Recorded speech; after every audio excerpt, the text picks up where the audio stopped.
Udumo kuNkulunkulu kweliphezulu nokuthula emhlabeni kubantu abathokozelwa nguye. Ubaba uNsibando okubingelelayo ndlalifa izulu. Ngithi uJesu Kristu uyinkosi. Siyambonga uNkulunkulu wethu kakhulu, siyamdumisa. Muhle. Usiphethe kahle. Ngiyacela ukuthi siguqe sikhuleke. uJesu Kristu uyinkosi.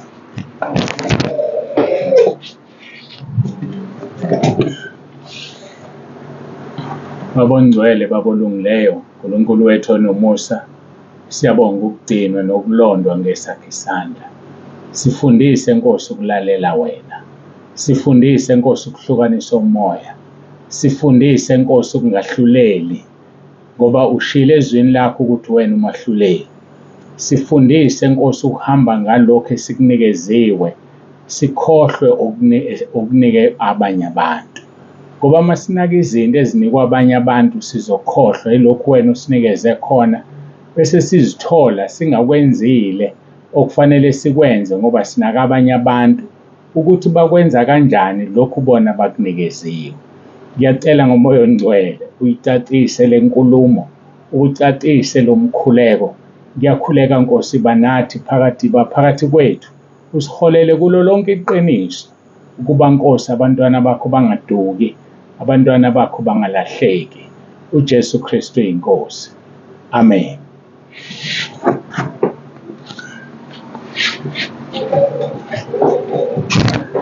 Siyambonga-ke kakhulu uNkulunkulu wethu bangcwele, siyamdumisa. Nangaso lesi sikhathi namhlanje muhle kakhulu. Sizokhumbula-ke ukuthi sinikeziwe izihloko eziwu-5 ebesikhulekela phezu kwazo enkonzweni yethu ka-21 days. Siphansi kwaso isihloko sokungcweliswa. Kodwa manje khona into engifisa siyibuke ezophazamisa abantwana bakaNkulunkulu. Sizofunda izwi ngokaMathewu chapter 15 engicabanga ukuthi uzoyicacisa lento. Kakhulu kulabo abadlulisa iy'nkonzo bazifaka emagrupini abo.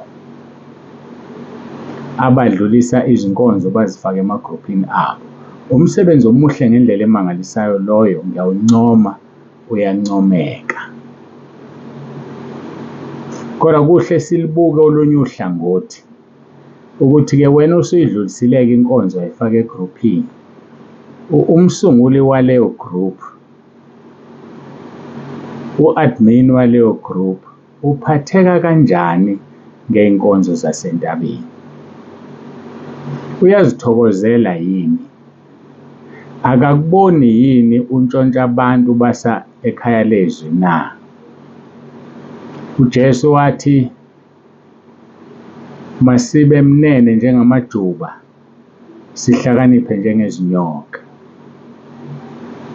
Ngiyafisa ukuthi siyiqonde lonto, si-understand. Uzothi wenza kahle kanti uzigwaza ngowakho. Uma sekuba ney'nkulumo ezigxeka ubaba uNsibande, sebeye bangitshela abanye bangilalelisa.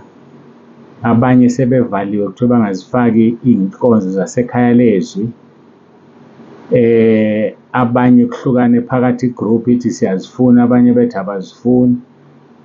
Mawucabanga umsunguli wegroup umphatha kanjani? Awumlimazi? Manizokhumbula ngasho ngathi uNkulunkulu wathi angivule le group ngoba kuvalwa izwe. Abazalwane abasezukhonza, kufanele abazalwane balithole izwi. Izwe alisavaliwe, kodwa uNkulunkulu uthi angiqhubeke, wayesebandisa abantu. Uma-ke sesingena emagrupini abantu, asifohli yini? Ekhaya lezwi uyedwa umuntu oshumayela daily, abese bayedwa ongena ngoLesine njalo. Uma ubuka wena, uma uthatha lezi nkonzo uzifaka khona, wenza kahle noma wenza kabi? Angikwazi ukusho mina ukuthi wenza kabi futhi angikwazi ukusho ukuthi wenza kahle, kodwa lalela uNkulunkulu ngaso sonke isikhathi. Khona ama-group ayozamukela iy'nkonzo zikababa uNtsibande, khona ama-group angeke azamukele izinkonzo zikababa uNtsibande. Khona ama-group okovuleka isigcawu sokumgxeka ubaba uNtsibande, khona ama-group okovuleka isigcawu sokufisa ukuba sekhaya lezwi ekugcineni babe sentabeni indlu kaJehova kuyabonelela. So thina esifaka lezi iy'nkonzo ema-groupini sidinga ukuqaphela ngendlela emangalisayo. Ingakho inkonzo yanamhlanje angisheshe ngisho lezo zathi omunye uzoya nini enkonzweni. Cha, ngikhona impela manje enkonzweni, ngikhona impela manje, kodwa kufanele siqwashisane. Kunenkulumo-ke eqhamukile kwenye igroup, uma uyilalela izwakala kahle, inhle, kodwa ishwa elikhulu ukuthi akekho egroupini umuntu okhulumayo. Kungenzeka azithole ethi uhlasela ubaba uNtsibande egroupini kanti akahlasela ubaba uNtsibande, uhlasela ogibela ubaba uNtsibande. Ngizoyikhuluma lento ngoba sebeyilethile abakuleyo group kumina. Uthi abantu abahlola umoya, ukuthathaphi ubaba uNtsibande ukuthi abhukhele abantu kuze koshawa u-2029? Ukuthathaphi ubaba uNtsibande ukuthi kube nabantu angababhabhadisi kuze koshawa u-2029? Kanti uJesu akabuyi, nani uJesu useyabuya. Hlola nomoya bazalwane ukuthi ifanele yini leyo nto, eyibeka-ke egxeka. Ngifuna ukusho ukuthi kahle kahle uma ulilalela le statement sihle futhi siyiqiniso ngempela, ungayenza kanjani leyo nto ubeka abantu ku-2029 ungazi uJesu noma usebuyile? Ungayenza kanjani le nto ubhabhadisa abantu ku-2029 ungazi uJesu usebuyile yini? Uyayibona leyo nto? Kodwa manje akekho egroupini akazi kwenzakalani. Ukuthatha njengoba kunjalo abese kufaka kumoya, athi abantu abahlola umoya. Ngamanye amagama engathi nawe usewuhlolile wawubona ukuthi unjani. Angazi ukuthi unegroup engakanani yena, kodwa into epractical bazalwane ithi sesingaphezulu ka-6,200. Ngisho ngingaqala manje ngithi ngiyababhabhadisa bonke laba abantu abaselayinini yokubhabhadisa, angashaya uDisemba walo nyaka ngingakabaqedi, ngizobabhabhadisa every day ngendlela abaningi ngayo. Iphuzu lokuqala le. Uma silandela izwi ukuthi ngaphambi umbhabhadisa umuntu ufuna ukumvumisa izono, ngeke ngikwazi ukubabhabhadisa bengavumeli izono. So uma bonke laba bantu kungayeka uWhatsApp, kuyeke yonke into nje kuthiwa babamba ulayini bevunyiswa izono, ungaphela lo nyaka bengapheleli ukuvuma izono, bese ngiqala nini ukubabhabhadisa? So lento ayikhulumayo izwakala kahle, kodwa akasazi isimo esikusona ekhaya lethu. Lokho kungibeka ekuthenini-ke manje abantu abayisherile le nkonzo abakwazanga ukubona ukuthi ifanele yini bayifake kuleyo group noma kufanele, ngoba sebeyifakile ivula umgodi wokugxekwa, ikhuba umuntu ongigxekayo ebengasazi isimo, okungathi uma singahlala phansi naye sikhuluma bese hawu sengiya-understand baba uNtsibande, kodwa amagama awakhulumile akasakwazi ukuwahoxisa. Yayibona leyo. Ngifuna ukufunda iscripture-ke la uJesu akhuluma exactly lento eyenzakela manje. Abaningi abasi-understand kodwa sisho lokho sekwenzekile. Asivula Matthew chapter 15 siqala ku-verse 21 sogcina ku-verse 28. UJesu ephuma lapho wamuka waya emaphandleni aseThire naseSidoni. Bheka, kwavela emkhawulweni yakhona owesifazane waseKhanani, wakhala wathi, ngihawukele Nkosi, ndodana kaDavide, indodakazi yami ikhwelwe kabi yidimoni. Verse 23, kepha kamphendulanga ngazwi. Base besondela kuye abafundi bakhe bamncenga bathi, mukisi, ngokuba uyakhala emva kwethu. Kodwa waphendula wathi, "Angithunyelwanga kwabanye kuphela ezimvini ezilahlekileyo zendlu yakwa-Israyeli." Kepha wayeseza wakhuleka kuye wathi, "Nkosi, ngisize." Waphendula wathi, "Akukuhle ukuthatha isinkwa sabantwana usiphonse ezinjaneni." Yena wathi, "Yebo Nkosi, kepha nezinjana zidla imvuthuluka ewetafuleni labaninizo." Verse 28, khona uJesu waphendula wathi kuye, "Oh mame, kukhulu ukukholwa kwakho, makube kuwe njengokuthanda kwakho." Indodakazi yakhe yasinda kusukela kuleso sikhathi. Abantu abaningi abasi-understand lesi scripture noma le ndawo le.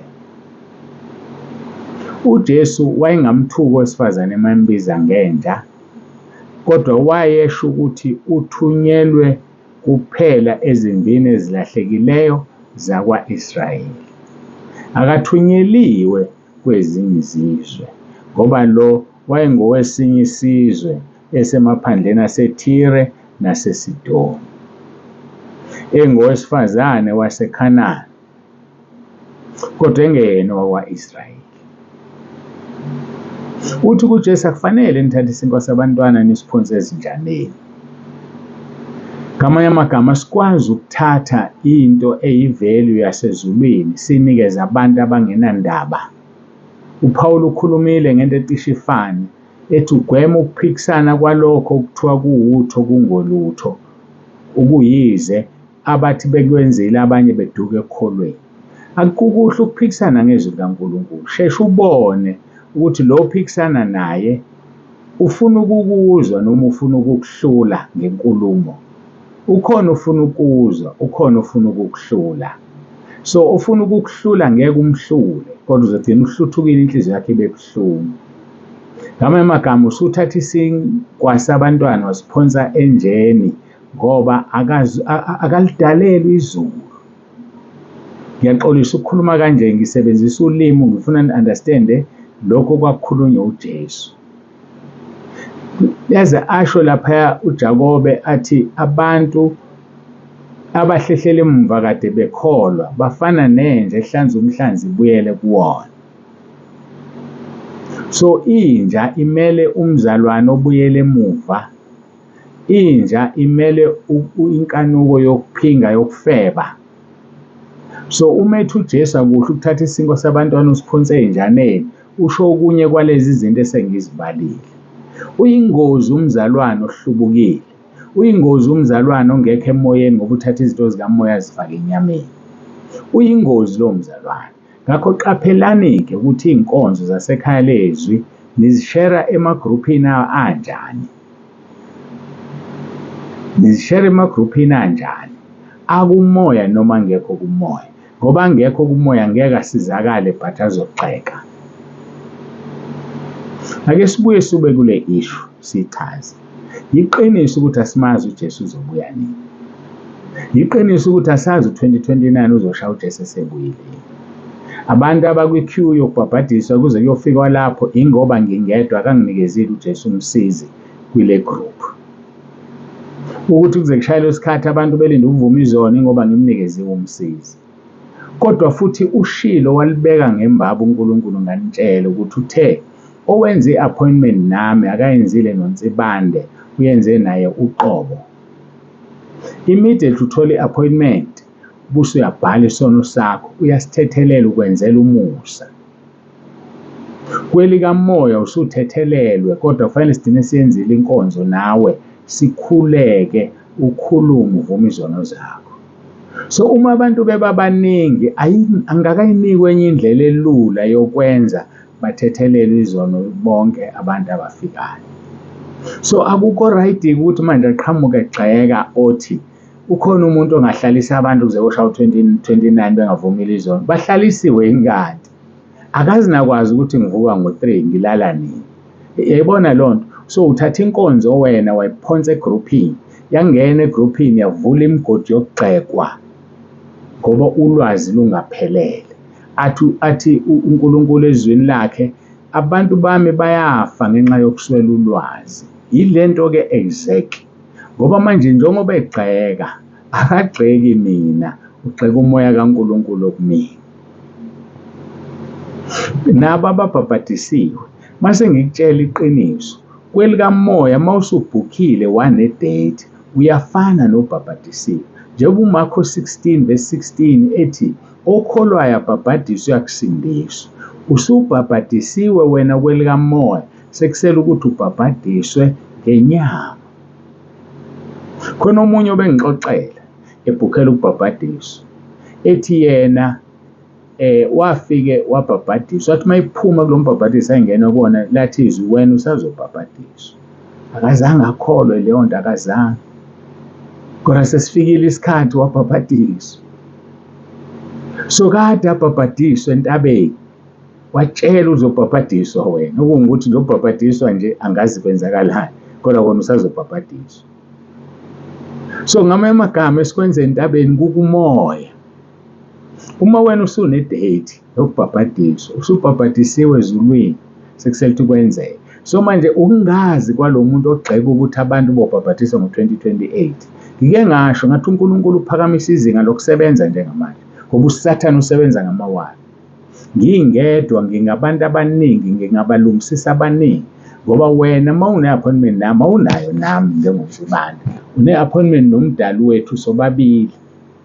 Yena othe uyabona uzokwenzela umusa. So immediately uba nedate yokuvuma izono, uqala uzibhala, ungadileyi, ngoba wazi uma uzofa next week uzokwenzela umusa, ngoba wena usube committed. Uma wena ucela idate yokuvuma izono, uxolo yokubhabhadiswa, ngase ngiyakunika, usubhabhadisiwe kwelikamoya, sekusele ukuthi kufezeke ngokwenyama. Thina sihambi ngokubona, sihamba ngokukholwa.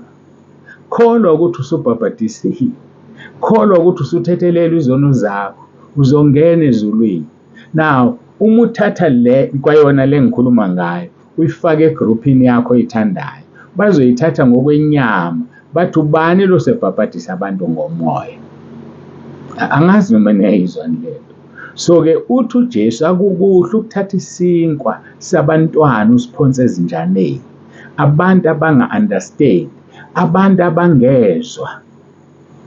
Ukube kuya ngami, umuntu okunika inkinga ngey'fundiso zasekhaya lezwi, mbhukhele ungitshela ukuthi ukunika inkinga khona ngizobona ukuthi ngimshuthe kaphi, sidlule naye enkingeni, akhulume nami ngqo, ezwe ukuthi kwenzakalani, kunokuthi angene esonweni sokugxeka nokwahlulelwa. Lungakafiki usuku lokwahlulelwa bese emaphambi kwesihlalo sokwahlulelwa, abese ebona ukuthi wadukisa abantu kangakanani. Naye badukise engaqondile, ngoba uzama ukuhamba ngezwi elithi asimazi Jesu uzobuya nini. So uqhamukaphi umuntu obhukhela abantu isikhathi eside kangaka? Akazi ukuthi unabantu abangakanani, igroup inabantu abangakanani, ngingakanani mina, sibangaki okufanele sisevise laba bantu. So kusho ukuthi fanele singababhukheli up to 2020, sibabhukhele neningi. Yayibona leyo.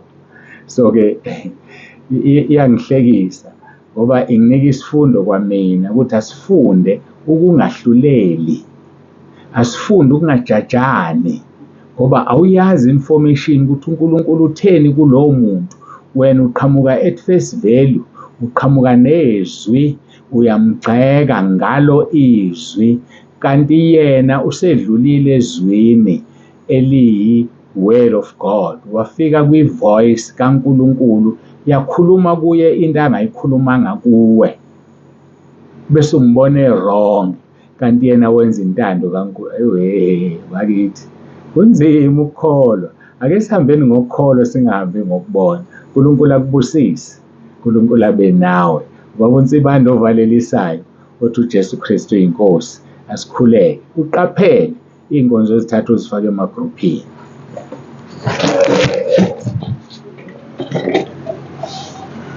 Baba, egameni likaJesu siyabonga uNkulunkulu wethu onomusa, siyabonga ngale nkonzo, siyabonga kakhulu.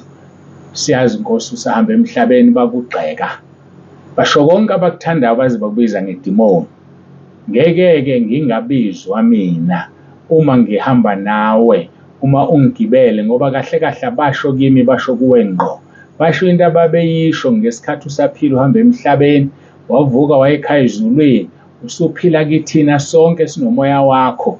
bayayisho namanje. Sibonga ukuhamba evangelini eliphilayo. Siyabonga uNkulunkulu wethu, ngisize ngilalele ngikwenze konke okushoyo nongifundisa khona. Busisa ilona loyo ilalele lenkonzo, siphe umoya wokuhlukanisa njengoba eshilo lo mzalwane ukuthi akubaphiwe umoya wokuhlukanisa ngoba bunsibande. Kuhle lokho. Ngithi mina siphe umoya wokuhlukanisa, sazi ukuthi akufanele sithathe isinkwa sabantwana siziphonse ezinjaneni. UJesu Kristu uyinkosi. Amen. Siyambonga kakhulu uNkulunkulu bandiwele, siyamdumisa uNkulunkulu wethu ngakho konke asesenzele khona. Udumo lonke luya kuyena. Nibe nosuku oluhle. UJesu Kristu uyinkosi. Babonise bantu yavalelisa.